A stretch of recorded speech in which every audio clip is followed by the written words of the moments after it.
And welcome back to the Business Zone with Christo and Gilbert, although Gilbert is out doing some Gilbert stuff. And I'm holding down the fort here with my guest, Leo Cablayan, who is with the African American Board Leadership Institute. And we're talking about nonprofit management and board selections and how important that is, the role of the board member to a nonprofit and how they can actually benefit and be essentially a benefit to the organization. Absolutely. So when we went away for break, one of the things I was attended, and Leo is very good at what he does because it was Thursday morning and I had to tackle traffic at 8 o'clock in the morning. It took me forever to get through downtown Los Angeles. Right. That's not an area I frequent purposely. And, and I don't know, something has happened with the traffic in Los Angeles. There's more cars. Oh my God, Yeah. It is insane. Yeah, it's crazy. It is. It's crazy. Thank God that Metro is doing something about it, right? Yeah, but we're not giving up our cars. You're not going to hop on Metro? No, because where the Metro going to take me from, which is Hey, the line they go, I never go. But, and once they get you there, then the buses don't meet. So Right, it's like you're still waiting for 2 or 3 hours. So it's going to take a long time for us. We're working on it. Yeah, we're They're not working New on it. York where you get out of one, you got another form of transportation somewhere around you, or D.C. Well, you just need to do all your business on Crenshaw because it's going to be coming straight down Crenshaw. Or Street. Crenshaw or Exposition to That's Santa right. Monica. That's right. None of my clients are Culver in City? Culver City, right. Downtown? All my clients are South Bay. And I go to West Covina you know how long it would take me to get to Mount Sac on a train? Oh, not Mount Sac. The class would be over.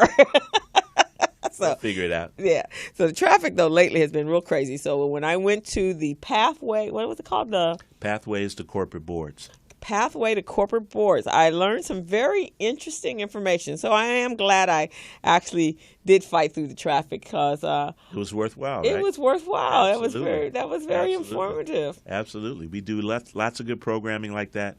Our board leadership program is specifically geared towards African American professionals, but we have other peripheral through our executive leadership series that offer different types of workshops and forums in a number of different interesting areas. So Pathways to Corporate Boards was one of those.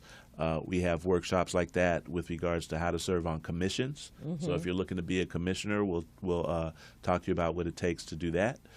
We've hosted events with regards to philanthropy and the trends in philanthropy. About a month ago, called Giving USA. So we talked about where the money is in the country and where the money is philanthropically in LA and what are the trends. How come I didn't get invited to that one?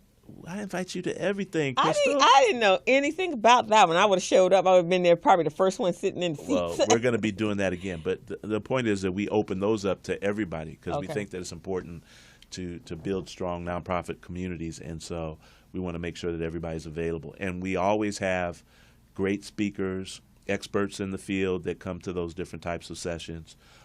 For instance, the one that you attended yesterday, we had the top executive search firms, Korn Ferry, Stanton Chase, and one other that I can't remember right now, come and talk about what they're looking for when they're looking for their clients that are looking for corporate board members. And so really interesting discussion. You know, how do you get on a corporate board? How do you get to serve on the board of Nike? Yeah, and that was very, very interesting because here's something, audience, I did not know because I've always been in the nonprofit space. I didn't know that you could be paid to be on a corporate board. Oh, absolutely. So it's a little different serving on a nonprofit board in a lot of ways than it is serving on a for-profit board, or on a corporate board, right? Nonprofit boards, really, you're looking to manage programs and manage change and effective delivery of whatever services you're offering, making sure that organization stays in business. For-profit boards, your responsibility is to help the staff manage the bottom line. So you're really accountable to shareholders.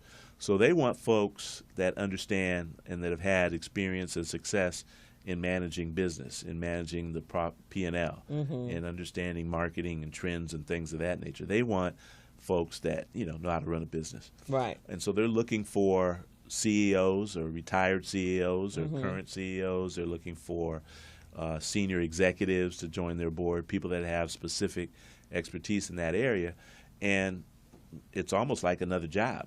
It's not like a casual type of relationship like some of the nonprofit relationships might be. You show up once a month, or once a year, or you may or may not do some of the work that's required. Right. But when you're responsible to that bottom line, it's a little bit different environment, and so they're willing to pay you for that. Okay. Most of the time, they're willing to pay you for that, and sometimes, depending on the boards that you get on, they're willing to pay quite handsomely for that. Oh, okay. So, and I could see that could be very beneficial for those of you that haven't quite tied in why you would want to sit on a corporate board other Right. than equating some change, Right. which is important, especially if you're a minority, Right. so that your voice can be heard.